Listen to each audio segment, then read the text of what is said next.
Hello అందరికీ welcome back to my channel. So ఈ వీడియోలో వచ్చేసి XYZ వాల్యూస్ ఎలా కనుక్కోవాలో చెప్తాను. సో ఈ ఈక్వేషన్స్ కదా.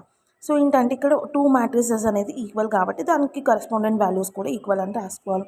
సో ఇక్కడ ఏంటంటే x + y = 6 కదా. So next y + z = 5.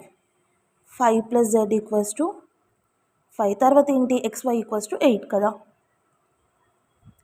So first z value కనుక్కుందాం. ఇలా 5 + z = 5 కాబట్టి ఇక్కడ +z అనేది అటు సైడ్ వెళ్తే -z అవుతుంది. So z = 5 - 5. అప్పుడు ఏమవుతుంది, z వాల్యూ అనేది 0 అవుతుంది. సో ఇప్పుడు మనకి z వాల్యూ వచ్చేసింది. నెక్స్ట్ ఏంటి, x వాల్యూ ఇంకా y వాల్యూ కనుక్కోవాలి. సో ఇక్కడ ఈ ఈక్వేషన్ని ఇట్లా రాసుకుందాం. x + y = 6 కదా. సో ఇక్కడ ఈ +y ఇటు వెళ్తే -y అవుతుంది కదా. x = 6 - y. ఇది గుర్తుపెట్టుకోండి. సో దీన్ని xy = 8 ప్లేస్లో సబ్స్టిట్యూట్ చేద్దాం. అంటే x ప్లేస్లో ఏమొస్తుంది, 6 - y ఇంటూ y ఈక్వల్స్ ఏముంది ఇక్కడ 8 కదా. ఇప్పుడు ఏంటి 6 ఇంటూ y 6y.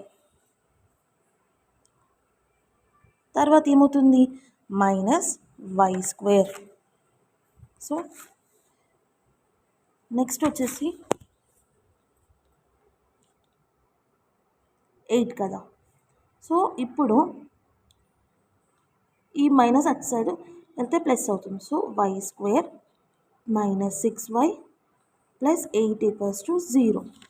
సో మనం ఇక్కడ క్వాడ్రాటిక్ ఈక్వేషన్ లా చేసుకోవాలి. సో ఇక్కడ ఏంటి y² - 6y + 8 = 0 కదా. సో ఇక్కడ ఏమవుతుంది 1 × 8 8 కదా. సో 2 × 4 = 8. 2 + 4 ఎంత 6 అవుతుంది కదా. సో అప్పుడు y² -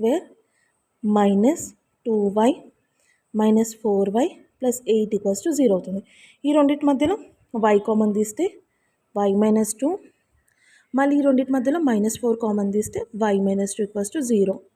అప్పుడు ఏమవుతుంది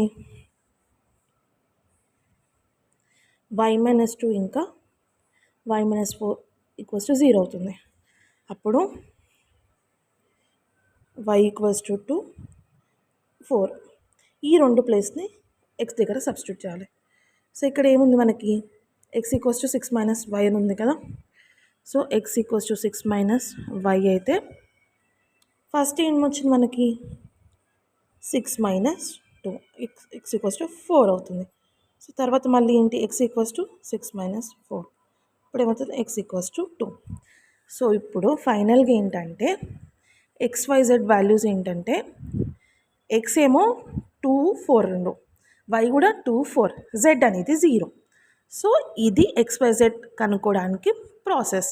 ఒకవేళ ఈ వీడియో మీకు నచ్చినట్లయితే లైక్ చేయండి, షేర్ చేయండి, నా ఛానల్ని సబ్స్క్రైబ్ చేయండి. Thank you so much for watching. Thank you.